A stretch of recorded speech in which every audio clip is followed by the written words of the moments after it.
এখন ওর নাম কি? মান্দ্রাস বড়ুয়া। প্রশ্ন হচ্ছে পুণ্য করি, এ পুণ্যগুলো কোথায় যায়, কোথায় থাকে? হ্যাঁ, এখন যেমন ধরো লেখাপড়া করো না, তা লেখাপড়া কোথায় থাকে? মাথায়। দেখছো মাথায় আছে যে? হ্যাঁ, কোথায় থাকে? মাথা জমা থাকে? কোথায় থাকে বলো? না বললে না, জানে না, আমি বলে দেবো। যেমন ধরো চাকরি করে না, টাকা কোথায় থাকে? ব্যাংকে। এরকম ব্যাংক থাকবে তো। হ্যাঁ, এখন ভাত খায় কোথায় থাকে? পেটে। চলে যায়। ও, প্রত্যেকদিন দিতে হয়। ও, হ্যাঁ, তাহলে কয়টা হলো উদাহরণ? লেখাপড়া করে কোথায় থাকে? কিন্তু পরীক্ষা দিতে যাবে তো, তখন তো বই নিতে দিবে না, লিখতে হবে। এখান থেকে, মাথা থেকে, মন থেকে। হ্যাঁ, তারপরে ভাত খায় পেটে থাকে, খানিক সাময়িক থাকে। যেমন লেখাপড়াও থাকে না। এখন বলে যে লেখাপড়া করলাম, ক্লাস 1 2 3 4, কোন ক্লাসে পড়ো? ক্লাস 6। 1 2 3 4 5 পর্যন্ত কোথায় থাকে লেখাপড়া? এখন তো 6 হয়ে গেছে। ক্লাস 5 যেটা, তুমি তো এখন 6 পড়ো না, ক্লাস 6 পড়ে। এই 1 2 3 5 পর্যন্ত যেটা, তুমি তো 5 পাস করার পরে তো 6 হয়েছে। 5 পর্যন্ত এতগুলো লেখাপড়া কোথায় আছে এখন? মনে আছে? এখন মনে আছে? মনে নাই। ক্লাস 6 উঠে গেছে তো মনে ব্রেনে থাকে, বলে যে ব্রেনে তো নাই। না তো বলো তাহলে, ক্লাস 3-তে একটা কবিতা মনে নাই, ক্লাস 4-এ কবিতা মনে নাই, নাই তো, এই জন্য থাকে না আর কি। না থাকে না, এই জন্য ওরা তা চাকরি করে। হ্যাঁ, প্রতিদিন কি করে? খরচ করে। খরচ করে না? খরচ করে না? এই পুণ্যও খরচ হয়। পুণ্যও আগে জন্ম পুণ্য ইহ জীবনে খায়। গত মাসের চাকরি বেতন এই মাসে শেষ। ঠিক আছে। ও ও বাবা রে, সহজ ভাষা হয়েছে, সবাই বুঝতেছে না? উচ্চ বুঝতেছ? একেবারে 100, উত্তর তো 100 হয়েছে। খরচ হয়। শোনো, আচ্ছা সামা তো বুঝিয়ে দিতুম। ঠিক আগে দুনো দিন একে, ঠিক আগে ইংলিশও দিম মাঝে মাঝে। আচ্ছা মারমা দিত। আচ্ছা ঠিক আগে তাহলে এখন চিন্তা করিস।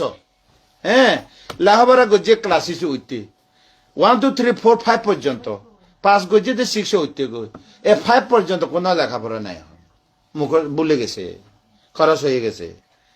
ক্লাস 6 পর্যন্ত খরচ হয়ে গেছে। খরচ হয় না? তো কালকে খাইছে, পরশু গত সপ্তাহ খাইছে, সব পুড়ে গেছে।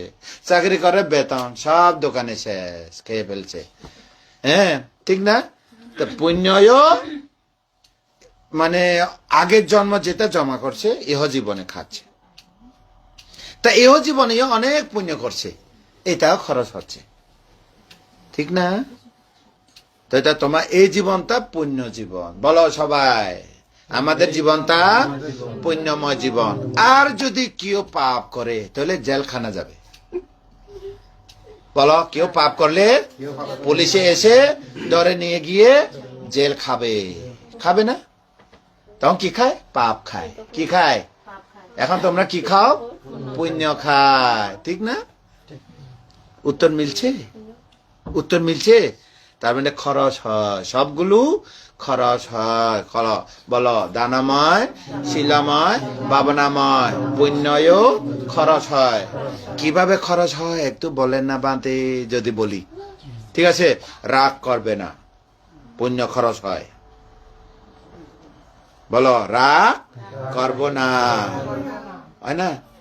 ও, রাগ করলে মন গরম হয়ে যায়, ব্রেন মানে মন তো সব মন গরম হয়ে যায়।